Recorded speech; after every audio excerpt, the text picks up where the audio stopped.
The wooden scaffolding of the grain merchant's storage tower gave a sound like a cannon shot before it began to fall.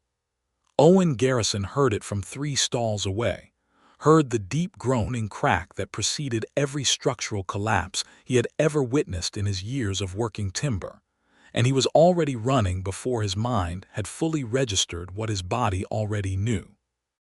The Thornwall Harvest Fair was packed shoulder to shoulder, a sea of wool and linen and leather, merchants and farmers and travelers from 6 different towns flooding the central square of Brackenvale, and none of them understood yet what that sound meant. They would in about 4 seconds. The tower leaned.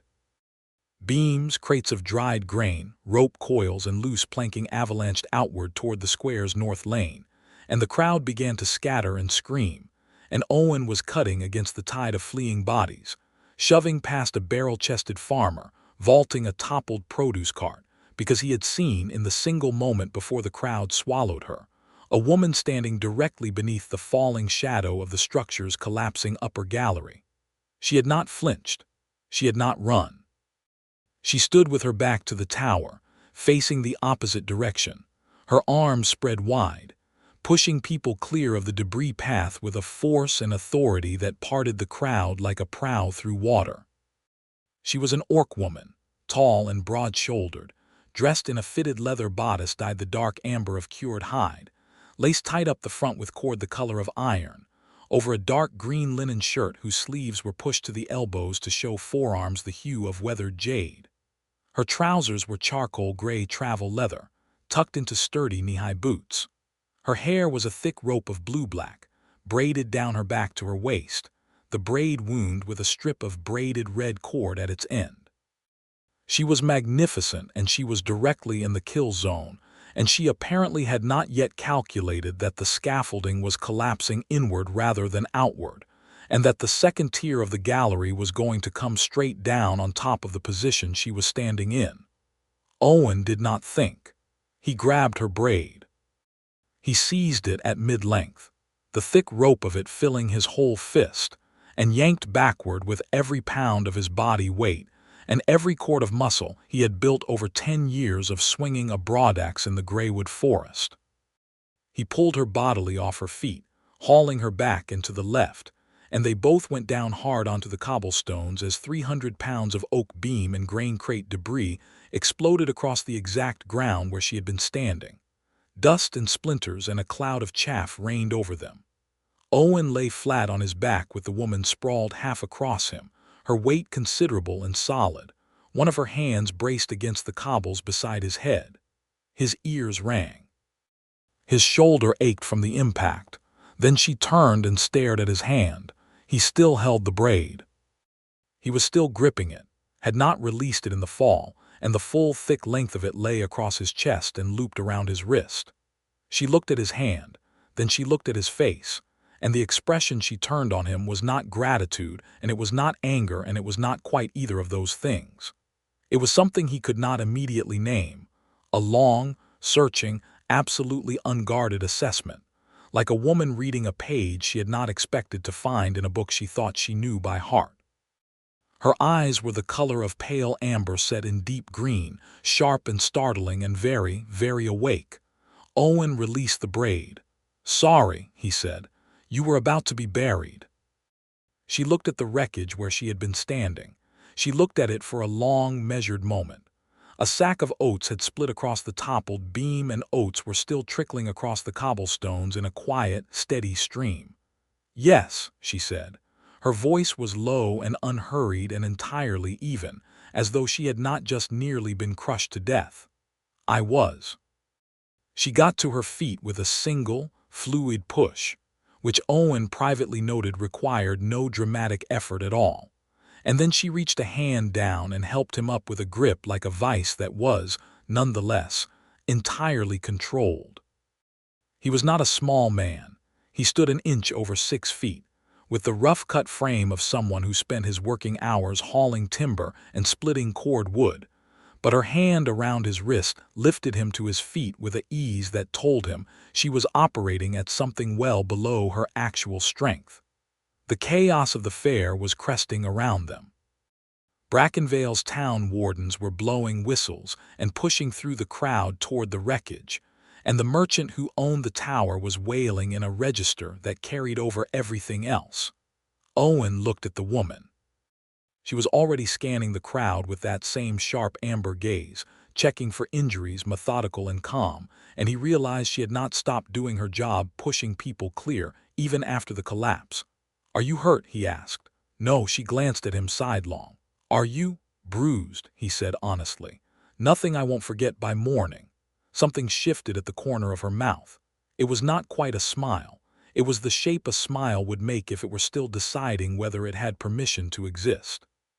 She turned away without another word and walked toward a cluster of fallen bystanders, dropping to one knee beside a young man who had been clipped by a flying board and was clutching his arm. Owen watched her assess the injury with quick, practiced hands, watched her tear a strip from her own shirt hem to bind it without being asked, watched two of the humans standing nearby edge back from her, and watched her ignore them with the composed ease of someone who had been practicing that particular form of self-containment for a very long time. He should have gone about his business. He had come to the Thornwall Harvest Fair for a single practical reason: to sell 4 cartloads of premium charcoal and hardwood billets, negotiate a winter contract with the innkeeper at the Crossed Antler, and buy a new drawknife before the good tool vendor packed up and left. He had done the first 2 already. The drawknife vendor was 3 lanes over. Owen walked toward the cluster of injured bystanders instead and crouched beside the woman to help. She looked at him. That same measuring look. "You do not have to stay," she said. "Neither do you," he said. They worked side by side for the better part of an hour while the warden sorted out the rubble, helping the injured, directing the dazed, finding lost children and reuniting them with panicked parents.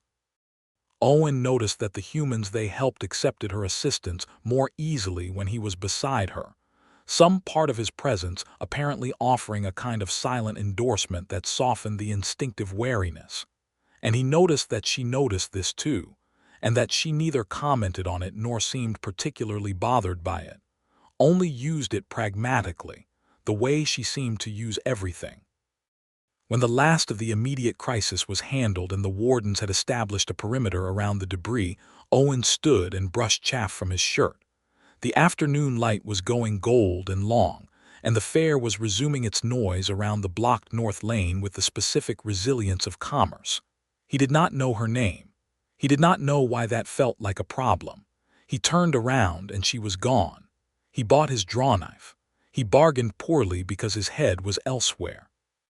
He ate a pasty from a vendor near the livestock pens and sat on a fence rail while the evening crowd began to light torches, and the fair took on its night character, louder and looser, with music starting up somewhere and the smell of roasting meat competing with the wood smoke of the fair's iron braziers. He was telling himself to head back to his campsite when he saw her again. She was at the edge of the fairgrounds, standing at a stall that sold moss-wheeled root spirits, and she was in what appeared to be a disagreement with 3 men who were not quite drunk enough to be entirely stupid, but were getting there. Owen could not hear the words, but the posture of it was clear enough. The 3 men positioned in a loose arc around her, one of them close enough to be deliberately encroaching on her space, the other 2 offering the confidence that numbers provided. She stood straight and still, and she was not touching any of them, and her expression was the composed blankness of a woman who had made a private decision about what was going to happen next and was currently just waiting for them to catch up. Owen walked over. He positioned himself beside her without preamble, leaned one elbow on the stall's counter, and said to the closest man, in a perfectly conversational tone, "You should probably leave. She was going to put you through that stall in about 10 seconds, and I'd hate to see the vendor's setup ruined." The man turned to look at him. He was bigger than Owen, which wasn't unusual, and drunker than he'd looked from a distance, which was a problem. "Mind your business, woodsman," the man said, reading Owen's profession from his clothing accurately enough, which Owen supposed he had earned. "This is my business," Owen said, and he was not sure where that came from except that it was entirely true, and his voice had the flat, grounded certainty of a man who was not performing a threat but simply describing a fact. The three men exchanged a look. The orc woman said nothing. She was looking at Owen with that amber gaze again, and whatever she found there seemed to satisfy some internal calculation. Because she did not intervene, she simply waited. The men left. Not grandly, they shuffled off in the particular way of people who have chosen dignity over escalation, which was, Owen thought, the sensible choice. He turned to find her looking at him with something that was almost amusement. "You lied," she said. "About 10 seconds. I was being conservative," he said. "Could have been 8. That almost smile again, closer this time. "I am Urzoth Gorehorn," she said, "second blade of the Ashfang warband traveling on fair business." "Owen Garrison," he said, "charcoal burner and woodcutter living at the edge of the Greywood, here on my own business which is mostly concluded." She studied him. "Why did you come to my aid just now?" "Same reason you were pushing people clear of the collapse this afternoon," he said. "It was the right thing to do and somebody had to." A genuine pause. She turned her head slightly like she was hearing something in a frequency she had not expected. "Warband business," she said at last. "I should go." "Eat first," Owen said. "There is a woman selling venison skewers 1 lane over and she has been there since dawn and will sell out before the next bell. You have not eaten today." It was a guess, but the slight flicker across her face told him it was accurate. "How do you know that?" she asked. "You have been working since this morning," he said. "You helped clear the debris from the collapse, same as I did, and then you treated 4 more injuries on the south side of the square. I saw you, and you have been on your feet since. You are not bleeding anywhere and your boots are still clean, which means you came in this morning and you have not stopped moving. You have not had time to eat." She looked at him for a long moment. "You were watching me," she said. "I was noticing you," Owen said. "There is a difference." He could not have explained the distinction clearly if pressed, but she seemed to understand it, because something in her posture, the set of her shoulders, the precise control she held herself with, shifted very slightly, loosened by some almost invisible degree, like a door opened a crack. "1 skewer," she said. They ate standing, because the benches near the venison vendor were packed, and the skewers were very good. The meat marinated in something dark and herb-heavy, charred at the edges, and they talked. Not about anything momentous. The fair, the quality of this year's harvest, the collapse and its cause, which appeared to be a combination of dry rot in the main support post and someone having stacked significantly more weight in the upper gallery than the structure had ever been designed to hold. Owen told her what the signs of dry rot in structural timber looked like, and what questions to ask a builder before trusting any scaffolding. She told him the second skewer had been worth the detour. By the time the torchlight was full dark and the fair was loud with music and laughter around them, he knew that she traveled with a 4-person warband that had come to the fair to finalize a trade agreement with a merchant named Dorvan Saul, a deal that was supposed to have been straightforward and had not been. She knew that he had been working the Greywood Edge for 8 years, that he had come to the fair alone, that he had sold out his entire stock of charcoal by midday, and had nothing pressing that required him to be anywhere in particular before dawn. She said goodnight cleanly and without ceremony, "Garrison," and a brief, direct nod, and walked away into the torchlit crowd, and Owen watched the thick blue-black braid sway against her back until the crowd took her, and then he went to find his campsite at the fair's edge and lay on his bedroll and stared at the canvas above him for a long time before sleeping. He woke before dawn to voices, urgent ones. His campsite was at the eastern edge of the fairground perimeter, where the merchant caravans and travelers without coin for the inn had spread their bedrolls and tents in the field beside the livestock pens. It was not a quiet area at the best of times, but the voices he was hearing now had a specific, sharp quality that cut through the animal noise and the distant sounds of the fair's night crew. He pushed out of his tent. 3 lanterns swung in a cluster 40 yards away, and in the circle of their light he could see a scene that had the specific, sick geometry of a standoff. There were 6 men he did not know, not drunk, alert, armed with long knives and at least one crossbow that he could see. In the center of their circle were two orcs, a broad older male sitting on the ground with his wrists bound, a deep cut on his forehead that had bled down the side of his face, and Urzoth Gorehorn standing at an angle that placed herself between the bound man and the man with the crossbow. Owen picked up his axe from beside his tent without making a decision about it, which was, he thought later, perhaps the truest thing he had done in years. He walked into the lantern circle. 6 men turned to look at him. Urzoth turned to look at him, and something crossed her face, not relief. She would not have that word in the vocabulary she used for herself, but a very specific form of recognition. Garrison, she said, his name flat and clear like she was filing a report. Urzoth, he said. He looked at the man running the operations center front doing the talking, the others positioning off of him. What is this? Not your concern, the man said. He was crisp and businesslike, and Owen recognized the type hired muscle with a professional manner, not thugs, which was both better and worse than thugs. The warband leader, Urzoth said. Her voice was level. Gorvan, they have him. They want the trade contract Dorvan Saul signed. The merchant, Owen said. Yes, Dorvan Saul's competitor wants the contract nullified. They are holding Gorvan as leverage. I have 1 hour to bring them the contract, or they take Gorvan off the fairgrounds. Owen looked at the bound orc. The man was conscious, jaw set with controlled pain, meeting no one's eyes with the particular dignity of someone enduring a humiliation they could do nothing about. Where is the contract? Owen asked. In Saul's tent, Urzoth said. I cannot retrieve it. If I leave Gorvan, they take him immediately. If I force a confrontation here, they kill him before I reach the crossbow. Owen looked at the crossbow man. He was good positioned with clear sight on the bound orc and the presence of mind to have 1 foot braced back. Taking him physically was not realistic. Owen looked at Urzoth. She was calculating, he could see her doing it, running every scenario and finding them all bad, and there was something painful in watching her face hold the arithmetic of a situation with no clean solution. He looked back at the man in charge. What is the crossbow man's range from here to Saul's tent? The man in charge blinked. What? Is he effective past 60 yards in this light, or does he need to move? A pause, and the professional manner slipped very slightly, replaced by wariness. Why?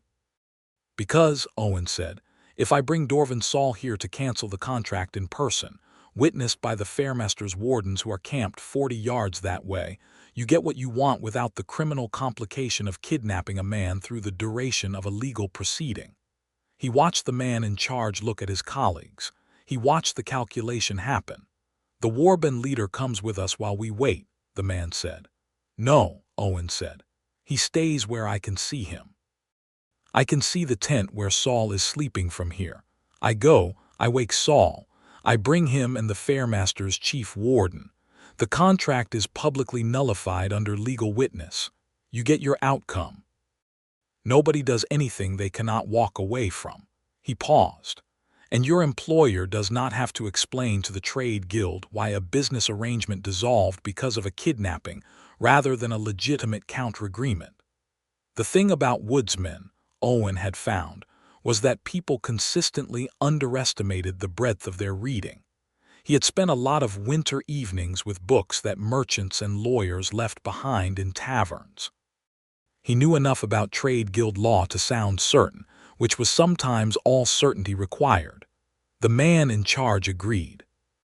Owen fetched Dorvan Saul, who was furious but pragmatic, and the chief warden, who was exhausted but professional, and within 40 minutes the contract was publicly released. Gorvan was unbound and on his feet, and the 6 men with lanterns had dissolved into the dark. Gorvan sat on an upturned water barrel and let Urzoth assess his head wound. She cleaned it with water from her flask, applied something from a small tin she carried, and bound it with a strip of cloth from a pouch at her belt. She worked efficiently and said nothing to Owen while she worked. Gorvan looked at Owen over her bent head. You argued them down, Gorvan said. He had the deep voice of a man who had been giving orders for decades. Without a blade. A blade would have been the wrong tool, Owen said. Gorehorn regarded him with dark eyes. "What do I owe you, woodcutter?" "Nothing," Owen said. He meant it. Gorehorn exchanged a look with Urzoth that Owen could not entirely parse. She did not look up from his wound. She walked Owen back to his tent. He did not ask her to. She simply fell into step beside him when Gorehorn was settled and the warband's other members, who had apparently been roused and were stationed at various useful points around the perimeter, he noted, had stood down. At the entrance to his tent in the gray pre-dawn, when the fairground was quiet and the distant cock had not yet crowed, she stopped and turned to face him. "That was not what I expected," she said. "What did you expect?" he asked. Something louder. She looked at him steadily.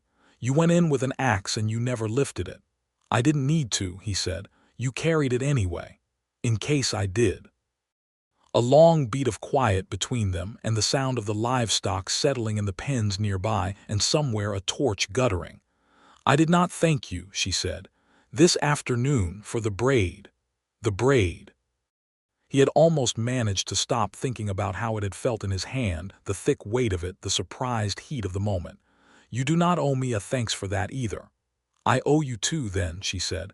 "For a woman who owes nothing, that is a significant balance." He smiled. He could not help it. "I will let you carry it then, interest-free." Something in her face changed. It was not a small change. It moved across her features like weather, unhurried but total, and when it settled she was looking at him differently than she had looked at anything else at all evening, and Owen was suddenly, acutely aware that they were standing very close and that the pre-dawn was dark and still, and that he was not, at this precise moment, thinking about timber or trade contracts or anything practical at all. "Owen Garrison," she said. His full name, 2 words, and the way she said them was very different from the way she'd said his surname alone an hour ago. "Urzoth," he said. She reached out and with 2 fingers only pressed lightly against the center of his chest, not a push, not a tap, something slower, like testing the material of a wall to understand what it was made of. Then she withdrew the touch, turned, and walked away. He stood at his tent in the pre-dawn for a long time before going back to sleep. The fair ran for 3 more days. The first morning, Owen found that his remaining supply crates, he had kept back 2 of them, meaning to haul them home unsold rather than sell at the low price offered at day's end, had been relocated from the exposed field where his cart sat to a covered stall position near the fair's main lane, a position that would have cost him significantly to rent. There was no note. He went to thank her, found the warband's camp on the fair's west side, and was met by a stout, good-humored orc woman named Veth who said that Urzoth was meeting with Dwarven Saul, but that she'd be back by mid-morning, and then offered him tea with the particular authority of someone who was not actually offering a choice. Owen sat with Veth and a young male orc named Pask, and drank strongly brewed tea from battered tin cups while the fair woke up around them, and learned that the Ashfang warband had come 4 days' travel to this fair, that the trade agreement with Saul had been their primary mission, and that Gorehorn had been wardening trade routes for the warband for 30 years. He learned that Urzoth had been Gorehorn's second blade for 6 years, that she was 27 years old, that she had trained under the Ashfang's war chief before choosing trade work over combat, and that she was— he extracted this from Veth's cheerful stream of conversation with the cautious attention of a man reading between lines— not currently paired with anyone, a status that Veth mentioned with a very specific casualness that told him the point was deliberate. Urzoth came back to camp at mid-morning, saw Owen sitting at the fire with Veth, and stopped for a half-second before continuing forward. "You found us," she said. "I came to thank you for the stall position," he said. "Which you did not have to do. The rain last night would have warped your crates," she said. "It was a waste." "Still," he said. She looked at him. He looked at her. Veth looked at both of them with an expression of elaborate innocence. He sold both crates by midday and more than covered what the stall would have cost. He spent the midday hours at the fair and found Urzoth again, apparently by accident, at the weaponsmith's stall near the east gate, where she was examining a short, curved blade with the attentive focus of a professional. He looked at it over her shoulder, a beautiful piece, the edge of the steel feathering into a darker pattern that spoke of careful folding, and they fell into a conversation about the merits of single versus double edge that turned into an argument, and then turned into something warm and laughing that drew the weaponsmith into the discussion with visible delight. She bought the blade. He did not, though the smith showed him a hatchet head that was extraordinary work. "You want it," Urzoth said. "It's more than I should spend. For a tool you will use every day of your working life." He looked at the hatchet head. She had a point. She had the extremely annoying quality of being right while also being completely matter-of-fact about it, offering no drama, just the fact sitting there waiting for him to accept it. He bought the hatchet head. They ate midday together at a long communal table near the fair's central square, both of them with loaded trenchers, and the conversation ranged from blade-making to the politics of the trade routes north of the Greywood to the question of what exactly was in the spiced wine the fair's vintner was selling, which both of them had purchased and both of them found interesting but ultimately unidentifiable. "You are not what I thought," she said, at a quiet moment. "What did you think?" He asked. "When I first saw you in the lamp circle with the hired men," she turned her cup, "I thought you were going to try something dramatic, draw them in and start the fight." "That would have been a disaster," he said. "Yes," she said, "which is why I thought it, because in my experience, men who pick up an axe and walk toward trouble without being asked are generally planning something dramatic. I picked up the axe because the crossbow was there and I didn't know what I was walking into," he said. "I didn't have a plan when I walked in. I had the beginning of an idea and I made the rest up." She looked at him. "And if they had not agreed," he met her eyes, "then I would have used the axe." A long, quiet beat. "There were 6 of them," she said. "Yes," he said. She held his gaze and he held hers and neither of them looked away, and around them the fair's midday noise was a roar and it had very little to do with either of them. By the afternoon of the second day, they were walking the fair together without either of them having arranged it, meeting at the east gate after morning's work, and falling into a parallel path through the lanes that had a settled, comfortable quality that Owen could not quite account for, given that they had known each other for less than 40 hours. She had a dry, sharp wit that came out unexpectedly and made him laugh in ways he hadn't laughed in a long time. He had been living and working alone at the Greywood edge for a long time, not unhappily. He was not a man who chafed at solitude, but the laughter was vivid, like color returned to something that had faded so gradually he had not noticed it fading. She noticed things, everything. She had the observational habit of a trained fighter, cataloging each space she entered, but it went beyond tactical. She noticed the woman selling jam who had been crying recently, the old man whose horse needed the left front shoe checked, the child who had lost her mother and hadn't yet started crying because she was still convinced it would resolve itself. She noticed all of it, and where she could, she fixed it quietly, without announcement, and then moved on. Owen noticed her noticing things. He told her so. She looked faintly startled, which was the most unguarded he had seen her. "I don't," she stopped, tried again. "Gorvin says I cannot stop working even when there is nothing to work on." "Is that a criticism?" Owen asked. "From him it is affectionate," she said. "From others it usually means I make them feel guilty for not noticing." "It doesn't make me feel guilty," Owen said. "I notice things too." She looked at him sideways. "I know."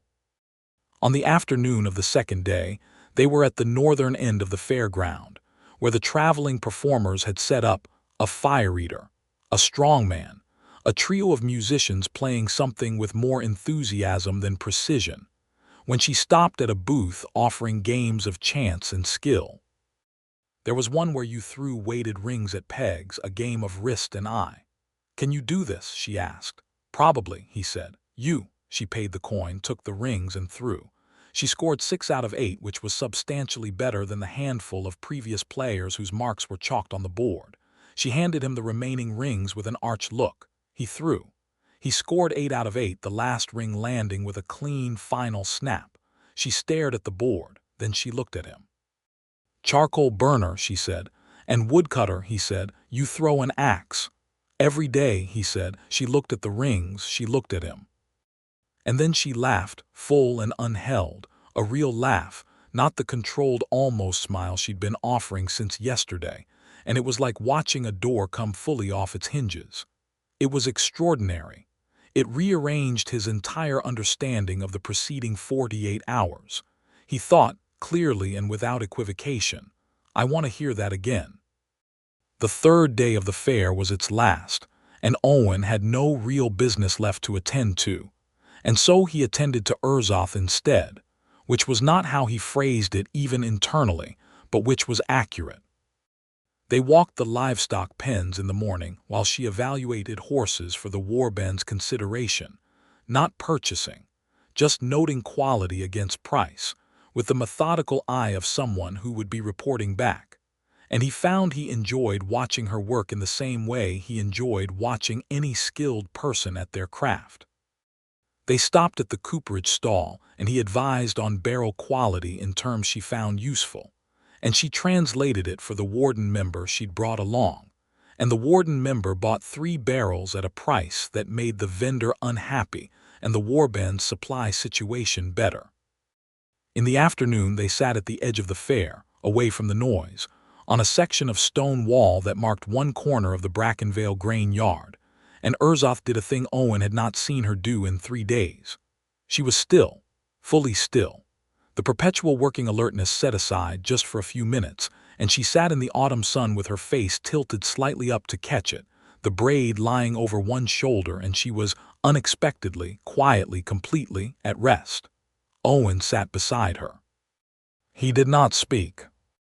The afternoon light was the specific gold of late harvest, the kind that made everything it touched look temporary and beautiful, and she was in it, and he was beside her, and the fair's noise was distant enough to be ambient rather than intrusive. "This is over tomorrow," she said without opening her eyes. "Yes," he said. "Where do you go?" "Back to the Greywood Edge," he said. "I have a kiln that needs banking before the first hard frost. And after that, winter's work," he said. "Felling, splitting charcoal runs to the towns when the roads are clear." She opened her eyes and looked out at the fair. "Alone?" Not a question. He answered it anyway. "Yes," he said. She was quiet. "I am in the Ashfang warband for another 2 seasons by agreement," she said. "After that I have no fixed plan." He looked at her profile, the strong line of jaw, the small, deliberate tusks that curved just past the lower lip, the angle of her brow catching the late light. He looked at her for a moment longer than was strictly conversational. "What would you do?" he asked. "If you were not in the warband?" She considered this with the focus she gave everything. "I have thought about trade brokering," she said. "Independent work. Moving between towns, negotiating agreements. I am good at it." A pause. "I find that people sometimes trust a warband blade's word in a trade context more than they might expect. Because the implication of what happens if someone lies is very clear," Owen said. She glanced at him and the corner of her mouth moved. "Exactly. You could work out of a central location," he said. "The Greywood Edge roads go to 5 different towns. There is a great deal of merchant traffic on the north-south route in spring and autumn." She looked at him. He looked at her. The gold light moved as a cloud crossed it and returned.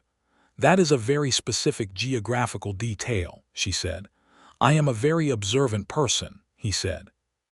The almost smile became the full smile, the real one, the door off its hinges one, and this close in this light it was even more extraordinary than it had been yesterday. And Owen was aware that his heart was doing something architecturally inadvisable. He reached out and picked up the end of her braid, the red wound tip, and held it between his fingers. He did not grab it, did not pull, just held it, a completely different thing from the survival reflex of 2 days ago, and they both knew it. He rolled it once between thumb and forefinger slowly, and the movement was unhurried enough that she could have chosen not to notice and they could have both pretended it was nothing, but she did not look away. "The first time I touched this," he said, "I was terrified." "Of the collapse," she said. "Of you," he said. "I thought, what if she hates me for this? And then I thought she is about to die, so it doesn't matter what she thinks.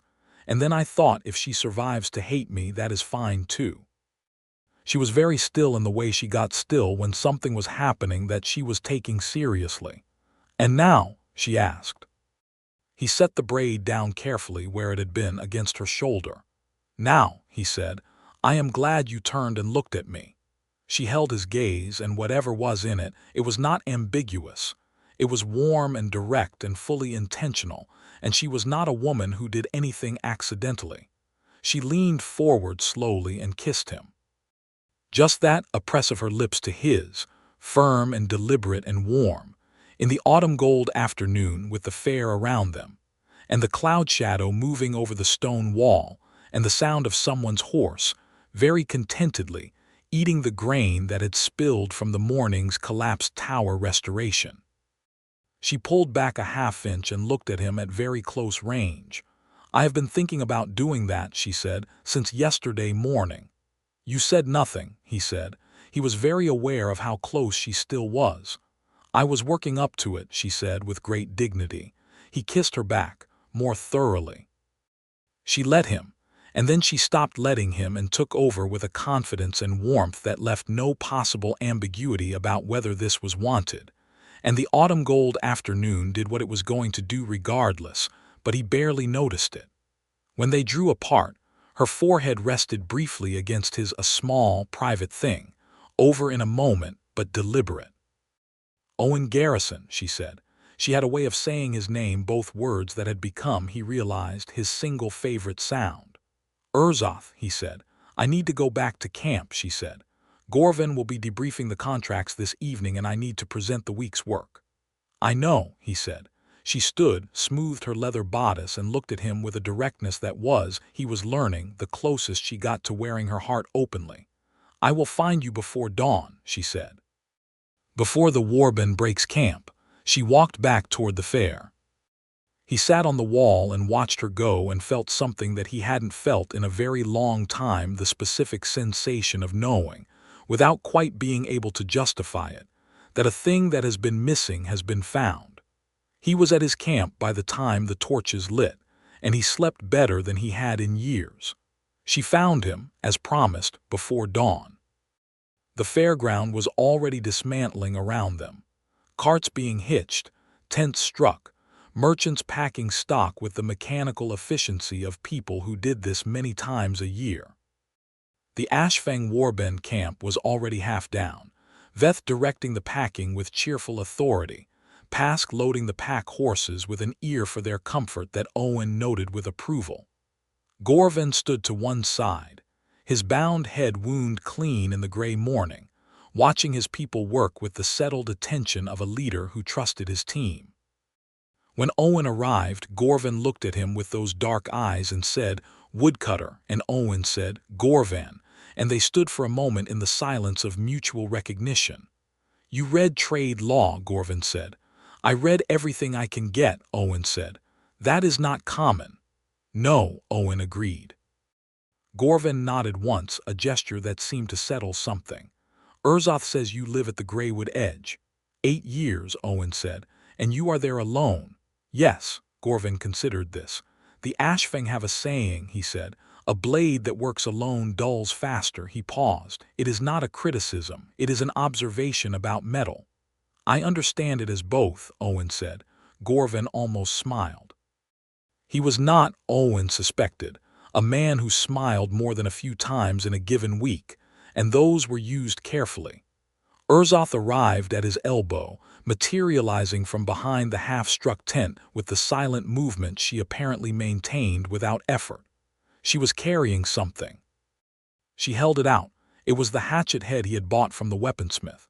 She had had it fitted to a handle overnight. He could see the work was fresh, the wood still pale at the grip, and the handle had been shaped specifically to the grip angle. He could tell at a glance for a right-hand thrower. "A smith in the fair's East Lane works evenings," she said. "He had the wood." He took it from her. He turned it over. The handle fit his hand like it had been measured. "Urzoth," he said. "You helped us," she said. "This is—" She stopped, started again.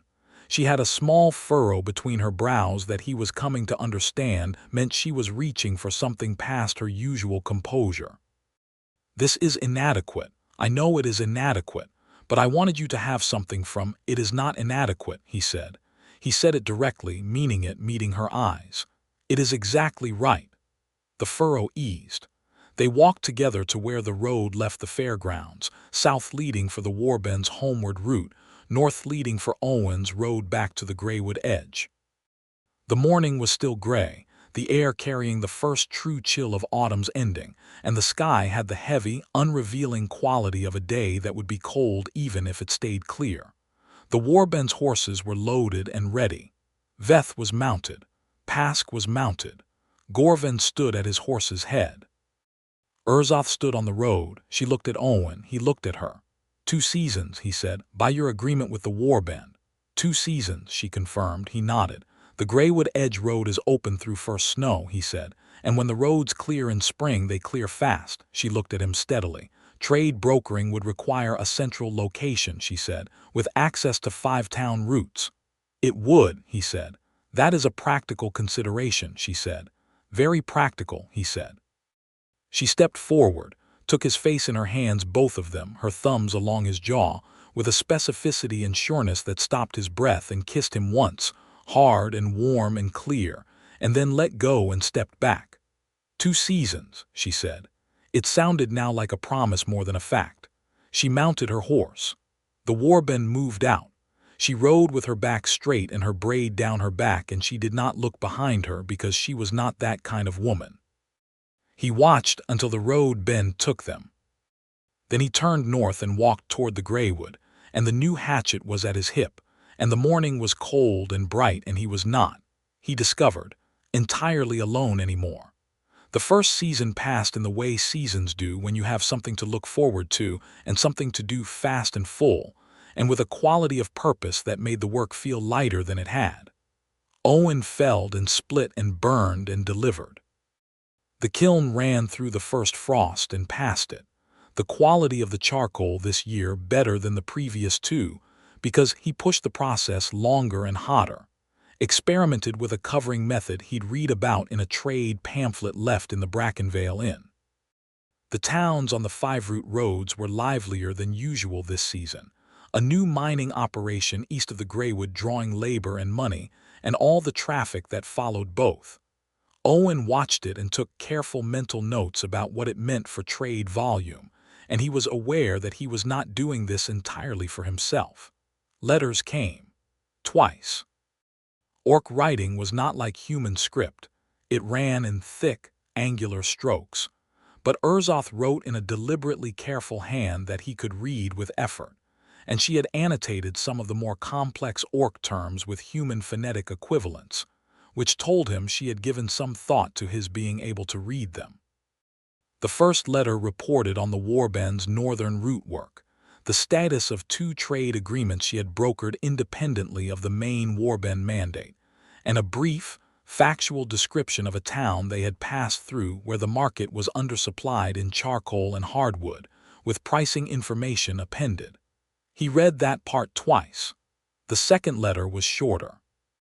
It arrived in early deep winter by way of a traveling merchant who said an Orc woman had pressed it on him at a way station with instructions, and the man said, with an expression that had made him disinclined to decline. It said, "The second season is shorter than the first. I find this annoying. Gorehorn finds it amusing. Veth finds it an occasion for constant observation.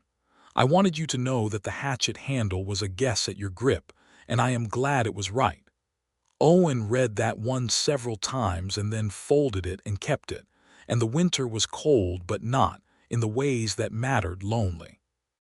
Spring arrived early and fast as it did in Greywood country, the frost pulling back over the course of 2 weeks in a general thaw that turned the roads to mud, and then dried them in the following 3 weeks of sharp, windy sunshine. The 5 route roads cleared by mid-spring, exactly as Owen had said they would. He was at the kiln on a Tuesday afternoon when he heard horses on the Greywood road. He knew the rhythm of her horse from the fair, which he had not consciously memorized but had apparently retained. He straightened from the kiln's access panel and turned, and she came up the road with Veth at her side and Pask slightly back, and behind them 2 loaded pack horses, and she was sitting her saddle the way she always did, straight and settled and completely herself. She saw him and pulled up at the kiln yard's edge. "Garrison," she said. "You are early," he said. "The second season." "It ended," she said. "The warband's agreement. Fulfilled and resolved 3 days ago," she said. "Gorehorn released me to independent status." She swung down from her horse in one smooth movement. She was still wearing the amber leather bodice, the dark green linen shirt, the charcoal travel leathers. His specific memory of her from the fair confirmed immediately and exactly, and something about that hit him with a warmth that was entirely illogical and completely real. She walked up to him, stopped a foot away, and looked at him with those amber eyes, direct and full and entirely serious. "I said 2 seasons," she said. "You did," he said.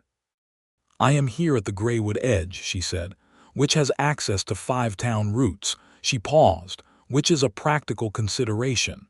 "Very practical," he said. She reached out and touched his chest again, 2 fingers, the same gesture as the pre-dawn at the fair, that careful testing of material. But she left them there longer this time. Left them there while she looked at him, and there was nothing testing about it now. It was simply contact, simply her hand against him. "I have been thinking about this," she said, "for 2 seasons. "So have I," he said. "I should tell you," she said, "that I have not." She stopped. The furrow was between her brows, deeper than before. "I do not open easily." "I know," he said, "and when I do it is—" She searched for the word. "It is not casual." He covered her 2 fingers with his hand, pressing them against his chest. Her hand was warm and very certain, even in its uncertainty. "Urzoth," he said, "I know." She leaned forward and put her head against his shoulder, and it was not what he would have predicted, this particular form of contact from this particular woman, and it lasted only a moment, and then she straightened and pulled back, but it had happened, and it was more intimate than the fair's kiss in a way he didn't have immediate language for. Veth from the horses made a sound of deep satisfaction. Urzoth turned and gave her a look of tremendous composure. "Unmount," she said. "We are making camp." "Here," Veth said with elaborate casualness. "Yes," Urzoth said. "Here." There was a cottage at the Greywood Edge that had been empty for 2 years, since the farmer who'd owned it had gone south for his health and not come back. Owen had the use of the land around it by a loose arrangement with the absent owner's daughter, who lived in Brackenvale and was glad to have someone keeping the fence lines clear. The cottage was sound. He'd checked the roof and chimney in autumn, and it had a good deal more space than the linta where he slept adjacent to the kiln yard. He showed it to Urzoth that afternoon. He showed it in the matter-of-fact manner of someone presenting an available practical resource, and she walked through it with the systematic thoroughness she brought to everything, checking the structural condition, the light from the windows, the depth of the hearth, the storage space. She came back to the main room where he was standing. "The chimney draw is good," she said. "Yes," he said. "The east window is better for morning light," she said. "I noticed that too," he said. She looked at the room. At him. "This would be a functional base for independent trade work," she said. "Very functional," he said. "It would require some furniture," she said. "The Brackenvale Fair has a carpenter," he said. "He runs a stall twice a season." "I know," she looked at him. "I would need to negotiate with the owner." "Her daughter," he said. "She is fair. She would likely be glad to have the place occupied." "Would you introduce me?" she said. "Yes," he said. She nodded once with finality, and that was the arrangement settled between 2 practical people who were not yet admitting, out loud, exactly why they were arranging it the way they were, but who both understood perfectly. Veth and Pask helped set up camp in the kiln yard's south corner that evening, and Owen made a fire and produced from his stores a quantity of smoked meat and dried apples, and a bottle of the moss-wheeled root spirit, not from sentiment, but because he happened to have it and the evening called for it. And the 5 of them sat around the fire, Owen and Urzoth and Veth and Pask and Gorehorn, who had apparently decided to escort his former second blade to her new situation and assess it himself. Gorehorn looked around the kiln yard, the cottage, the clearing, the road, with the methodical appraisal of a warband leader evaluating terrain. "Defensible," he said finally. "It was not a military decision," Urzoth said with great patience. "Everything is a military decision," Gorehorn said, "but this one also happens to be a good domestic one, which is a bonus." Owen caught Urzoth's eye, and she looked at him with an expression that said, clearly and without words, "I have been dealing with this for 6 years." He looked back with an expression that said, "I think I understand."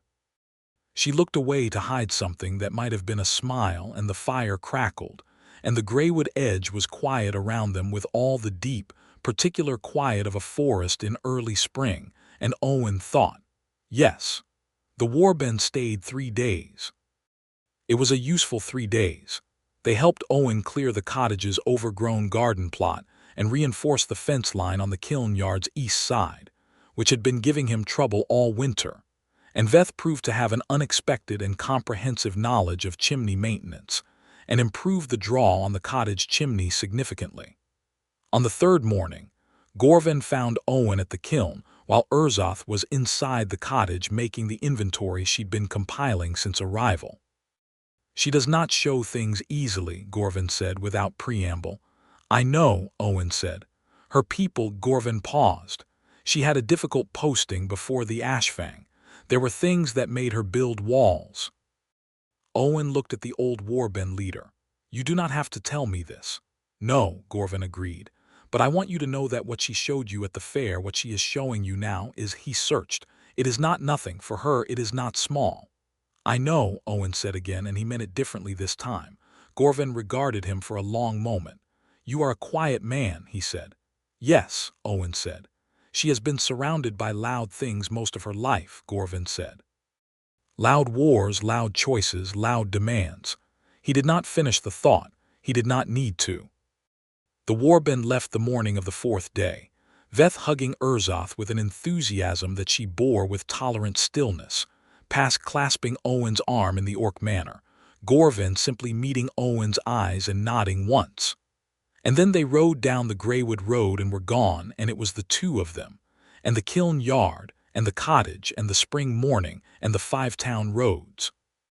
The first weeks were the process of establishing routines of the space, work patterns, the specific negotiations of 2 people learning to share proximity without losing themselves. Owen worked the kiln and felled timber and made his delivery runs. Urzoth set up a work table in the cottage's largest room and spent her mornings on correspondence and record-keeping. She had, it emerged, already begun cultivating trade contacts in the region, and her afternoons in the saddle, making introductory visits to merchants along the 5 routes. The humans she called on were cautious. Some were more than cautious. 2 of them sent word back that they were not interested, which was a polite fiction, and she received it with the same composure she received everything she disapproved of, filing it and moving forward. Owen went with her on the 3rd round of visits, just as a companion, he said. Just because he happened to be making a delivery run that direction, he said. She did not point out that the delivery run was 6 miles out of the direct route. He sat in the background at her meetings, said very little, and the presence of a human man in her company did the same thing it had at the fair, eased the instinctive wariness, created a bridge. He was aware that this was a function he was serving and that it was a complicated one, and he talked to her about it directly one evening when they were at the fire after a day's meetings. "You notice," she said when he raised it. "It matters," he said. "I don't want to. I want to be useful to you, not make it seem like you need my presence to be credible." She was quiet for a moment. The fire shifted. "You are right that it is complicated," she said. "But the truth is everyone needs an introduction to a new market. You are my introduction. That is not the same as needing you to be credible. I am credible. I need the door open. That is different." He thought about this. "Yes," he said, "that is different." And she said, looking at the fire, "I do not only bring you to meetings for pragmatic reasons." He looked at her. She looked at the fire. "I like having you there," she said flatly, as if admitting something mildly inconvenient. "I find it easier, not because of the credibility, She stopped. He waited. Because when something goes badly in a meeting, I can look at you and remind myself that not all of it is bad, she said. It was the most she'd said directly about what he was to her, and it was said with her eyes on the fire and her hands flat on her knees and the specific tension of someone who has crossed a line they drew themselves. He leaned over and kissed her temple quietly, without making it a moment. She stilled under the contact and then relaxed, a small but total release of something held. Urzoth, he said, just her name. Yes, she said, as if he'd finished a sentence. By midsummer, the trade work was established well enough that she had 4 regular merchant contacts and 2 standing negotiation retainers, which generated enough income to cover the cottage rent with something left over. Owen's charcoal work was steady, and the mining camp's demand had doubled his spring delivery rate. They worked. They argued specifically and productively, with the heated efficiency of 2 people who respect each other's opinions enough to contest them fully about the pricing on a timber contract, about the correct application of a wood preservation treatment, about whether the root spirit was better warm or cold. She was right about the timber contract. He was right about the preservation treatment. The root spirit question remained open and contested.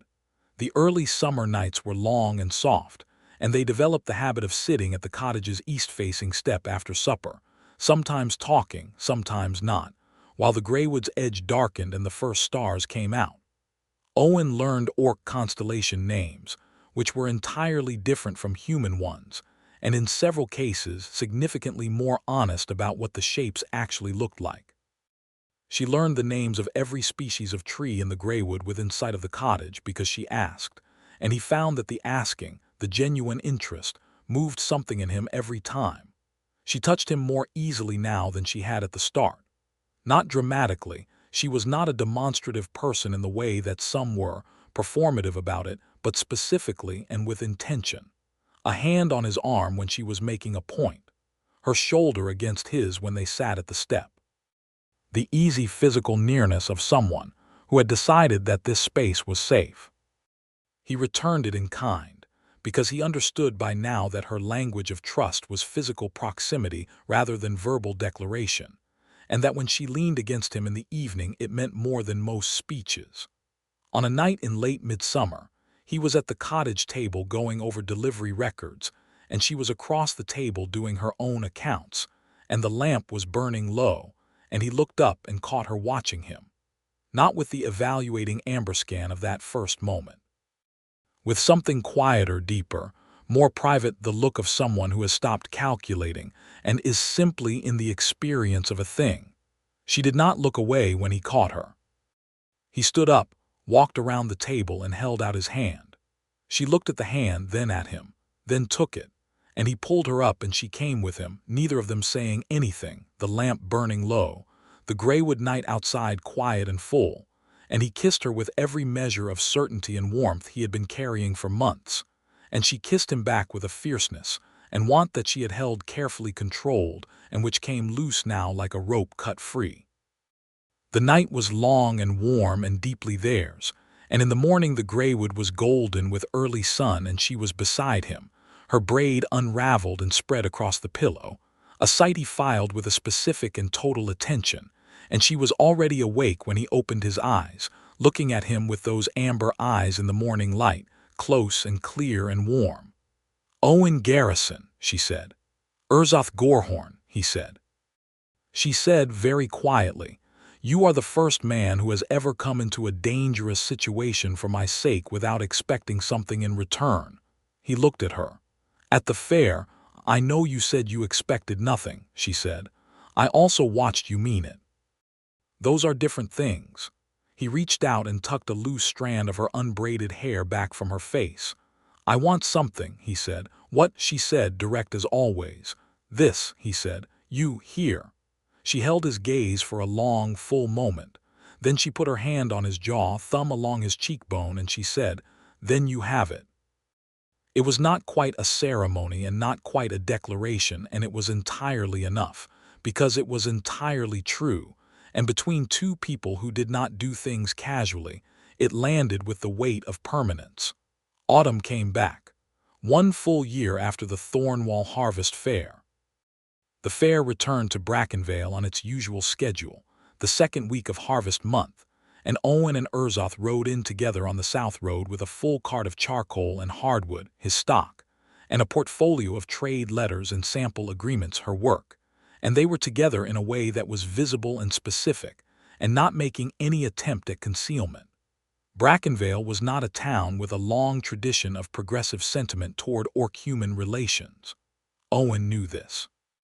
Urzoth knew this considerably better, because she had been making business calls in the region for a full season and had felt the specific, wearing quality of being tolerated rather than accepted in most of the stops along the route.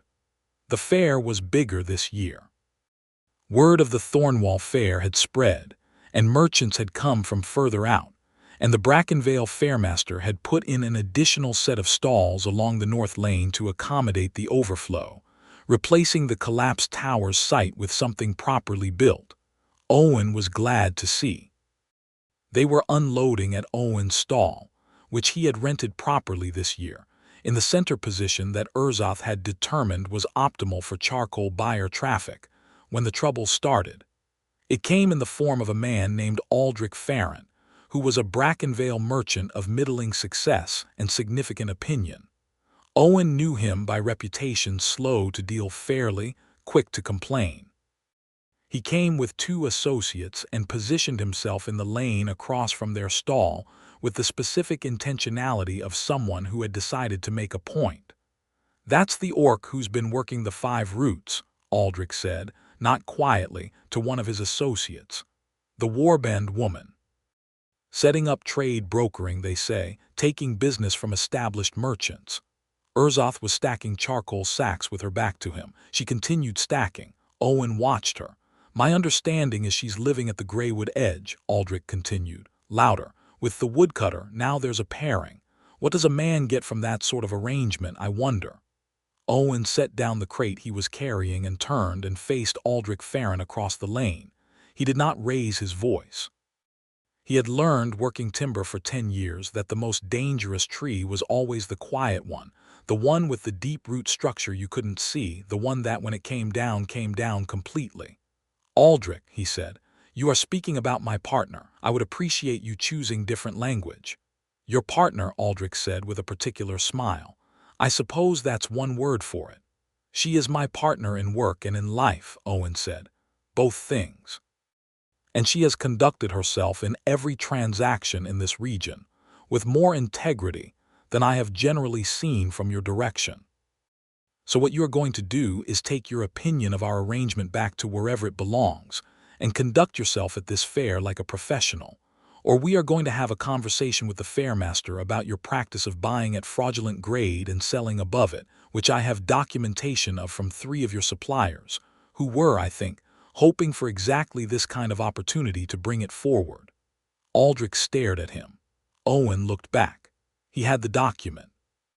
He had been keeping it for precisely no reason other than that it was the kind of information that was useful to have, and that a man with a good reading habit accumulated. Aldrich and his associates left. Owen turned back to the stall. Urzoth was looking at him.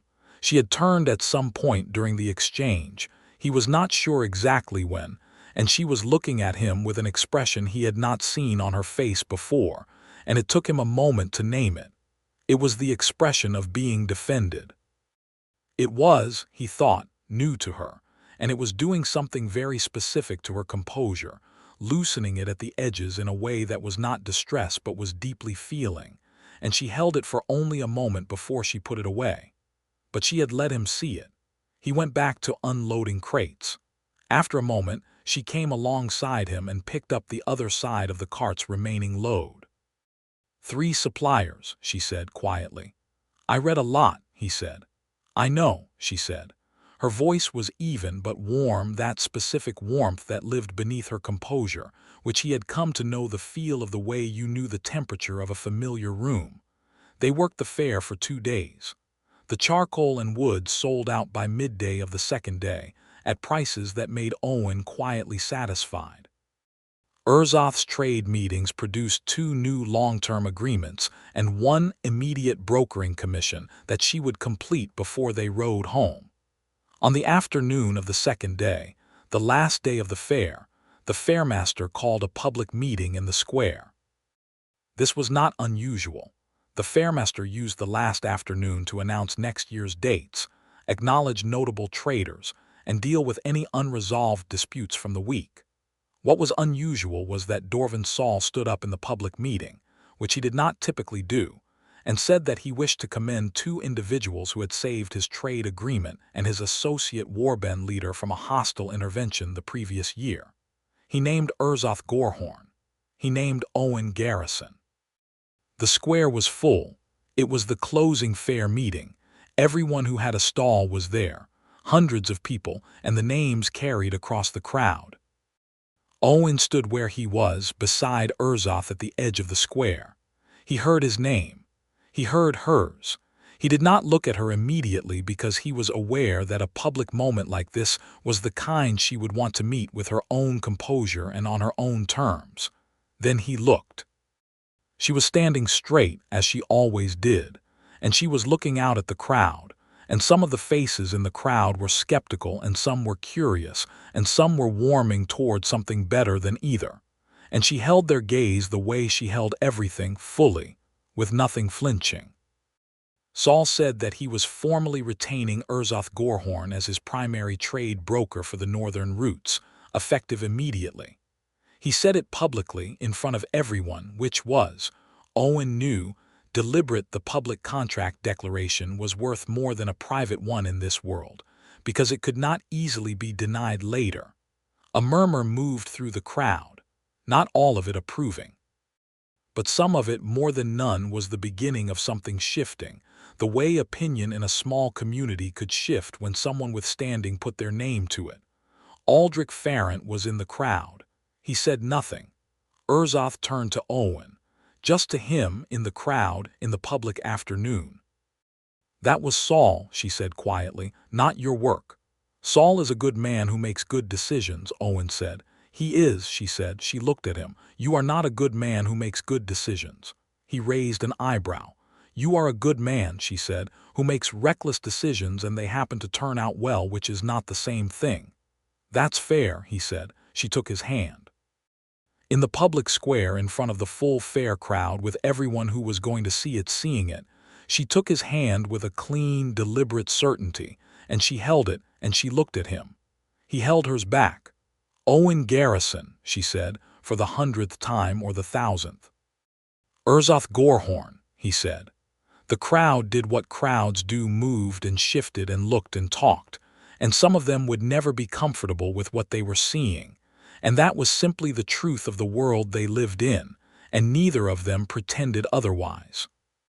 But some of them looked and saw, and the seeing changed something, even slightly, even partially. And the fairmaster's record of the afternoon's proceedings would note, in its dry official script, the public trade agreement and the 2 names together, and that was a form of permanence that mattered. They rode home on the North Road in the late afternoon light, the empty cart rattling easily behind Owen's horse, Urzoth riding beside him on hers, and the Greywood edge was still 4 hours out, and the autumn light was gold and long and exactly as it had been a year ago on the wall at the fair. "Saul will have you overrun with new contacts within the month," Owen said. "Probably," she said. "You will need to hire someone," he said. "Someone who can ride the routes independently." "I was thinking the same," she said. "Pask," he said. She looked at him. "Pask. He's good with horses, good with people when he wants to be, and he is clearly bored in the warband now that Gorvan has slowed down," Owen said. "He's been looking for a reason." She was quiet for a moment of genuine consideration. "That is not a bad idea." "I have them occasionally," he said. She looked at him with that amber warmth sideways in the afternoon light. "Owen," she said. "Yes," he said. "I want you to know." She stopped. She was doing the thing she did when she was reaching past her usual composure, and he waited with the patience of a man who had learned that the reaching was the valuable part, not the hurrying. "I want you to know," she said again, that I came back to the Greywood Edge in spring for reasons that were not primarily practical. I know, he said. You knew then, she said. I hoped then, he said. I know now. She held his gaze for a long moment on the road, the horses moving at an easy walk, the Greywood beginning to close in on either side as the road narrowed and the gold light filtered through the first of the autumn-turning leaves. I did not know what to do with you, she said. At the fair the first day. When you grabbed my braid, I had never been, no one had ever reached for me like that. Without, she paused. Men usually reach for orc women for a reason that is not about saving them. He looked at her. I reached for what was closest, he said, and what was closest was your braid, and pulling it meant pulling you clear, and none of the rest of it was a calculation. I know, she said. That is what I could not understand. That is why I stared. She paused. I was looking for the calculation. I could not find it. There wasn't one, he said. No, she said. There was not. She looked forward at the road. I decided in that moment that I wanted to know you. I did not know where it would go.